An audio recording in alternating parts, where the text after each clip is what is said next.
Hello, and welcome to another episode of Round Robin. I'm Robin McCormick, the Communications and Marketing Director for the City of Hampton, and today we're going to be talking about ways you can help prevent youth violence. So our guest is Sabrina Jones, who is the Program Coordinator for Youth Violence Prevention Programs for the city.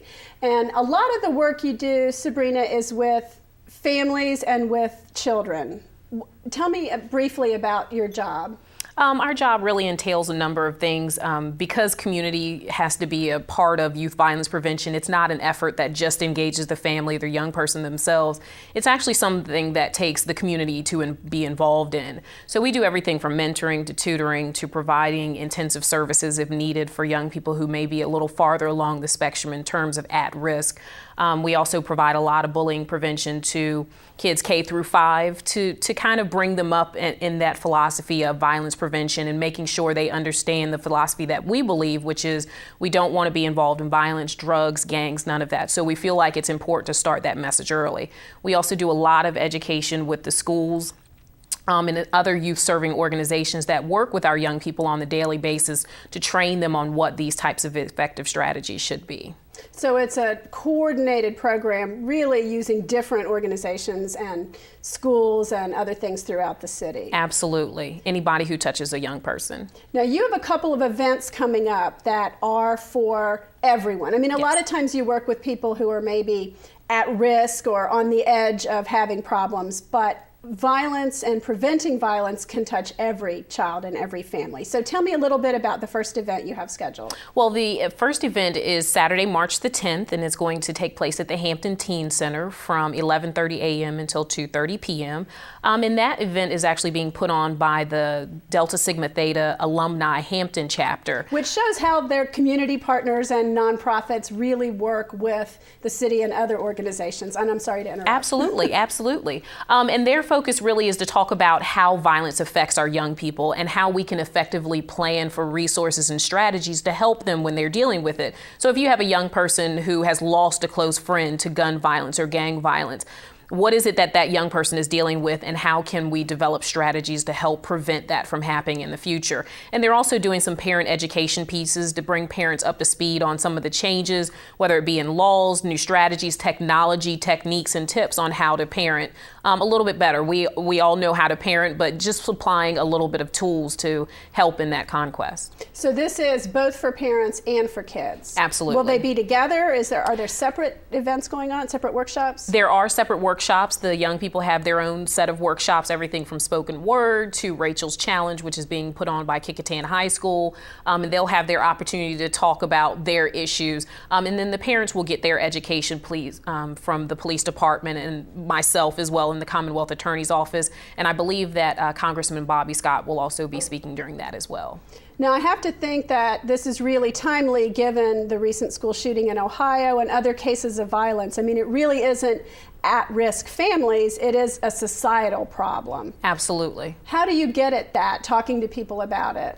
Well, I think that's really the basis for why we continue to focus on these types of events. This is not just a month event for us. This really is a continuation of community education efforts that we do all year long. It just happens that it came at a time when there's a lot of turmoil in some of our nation's schools.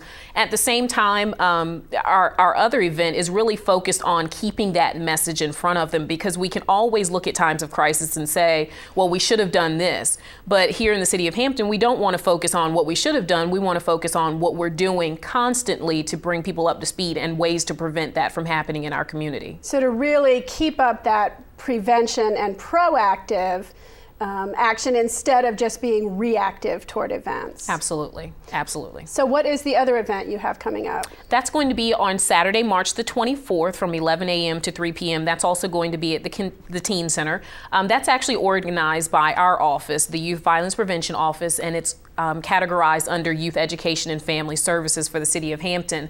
This is actually a more family-focused event. We're encouraging families with young people, whether they're ages K all the way through 12th grade, to come and interact and spend time with their families. Everything that is focused in the day is for families to do together. So everything from the Home Depot Builders Corners, things to do to build gross motor skills, gang prevention, the effects of media and culture on young people and their behaviors. We have classes like that. We also have fun activities, everything from bouncy houses and fun things for parents to do with their kids. But parent education is a large piece of that. But we want to encourage that family togetherness because that component in itself helps against violence prevention. Now, how does that help? How does having a strong family help prevent violence? Absolutely. It is a huge indicator. A lot of the young people who come into our office, the calls that come in is because their families care and they want to be engaged in that process. A lot of people that we don't get interaction with is the families kind of stay back and take an offset opinion as to maybe it's not a problem. I'm going to watch and see where it goes. So any family who really takes the opportunity to come to our offices and say, we need some help. We've been noticing these things about our child. Can you tell us what we can do in these situations? That in and of itself is a huge indicator into a child being successfully, both academically and in life, because we find that if you take that first step, we can help you with the rest. So it doesn't matter whether it's a dual parent household, single parent, low income, high income, all of them can be supportive systems for our young people.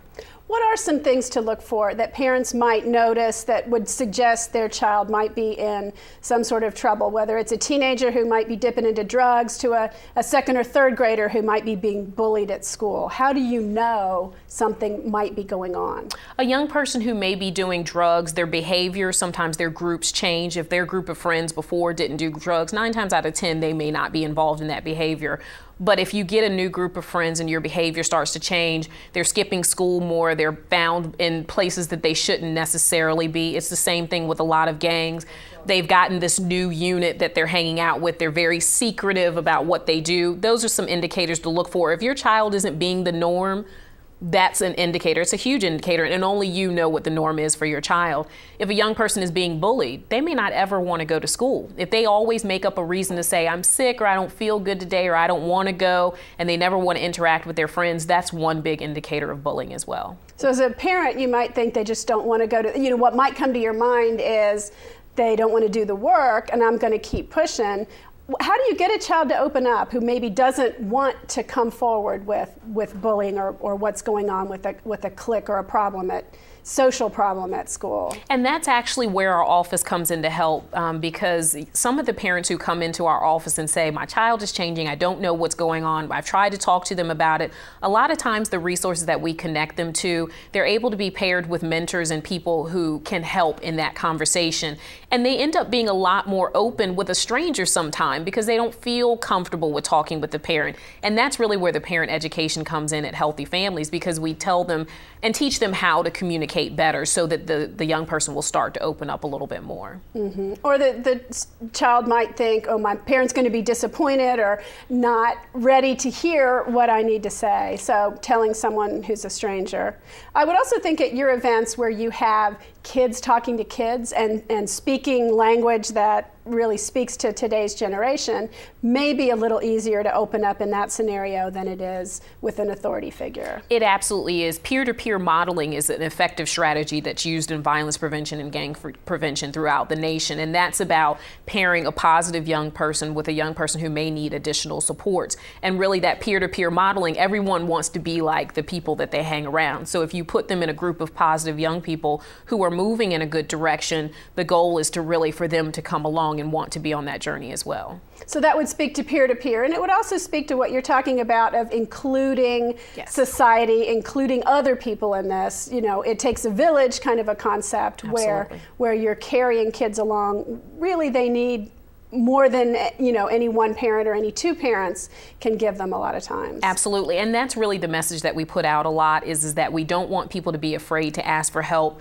We're not putting them into a system, we're not categorizing them, we're not the courts or juvenile justice. So being in the facility that we are, we're able to really help from a holistic perspective, that we're not judging your kid, we're not labeling them as bad or hopeless or anything else. We're really there to see them succeed, and we really believe that if parents simply open their door and say, can you help with this, we're more than happy to do that. So people may feel like there's a little bit of a stigma calling your office, Absolutely. but it doesn't put them into the juvenile justice system. It Not at all. doesn't, identify their family or put them in any sort of involvement. Not at all. The only people who know that the young person is actually in our program is the young person themselves, the parent, and staff people in our office. That's it. We don't publicize our program as John Smith is in Youth Connect and we're helping him with services. We don't do that at all. We just say he's now going to the Boys and Girls Club, he's doing well, he's participating in these events, but no one needs to know why he's doing that. Mm-hmm. And the 2 events you have are even broader than that. So even if I as a parent believe that everything is going great with my sons, it might just be a chance to have some fun, get them some education. Yes. As many times as I say the same thing over and over, they've completely tuned me out. Exactly. So if they hear it from somebody Exactly. else, that could help. That is true. That is true. So who should come? Tell me again who ought to come to one or both of these events. To the Voices in the Village event on March 10th, I believe that all parents should come, especially if you have young people ranging from the ages 10, 11 and up. I think the conversation would be very good for them. For our event on the March 24th, of course, I'm going to be biased. I'm going to say every family. It doesn't matter to me if you have a grandchild, if you have an adopted child, a foster child, if you live next door to a child. There is something that I believe every family in Hampton can take away from this event. And that one will truly be a lot of fun things like bounce houses. Absolutely. And a lot of other things Yes. going on as well. Yes. Okay, well, before we wrap up, Sabrina, is there anything else you'd like to add about tips for parents or anything like that? Well, no, but if they come out to our March 24th event, I'm sure they will take something very positive away from that. Great. Well, thank you for stopping by, Sabrina. I Thank you. appreciate it. Thank you. And thank you for watching this episode of Round Robin. I hope you will go out and check out these events and the resources for preventing violence, but also just strengthening families and learn more. Thank you.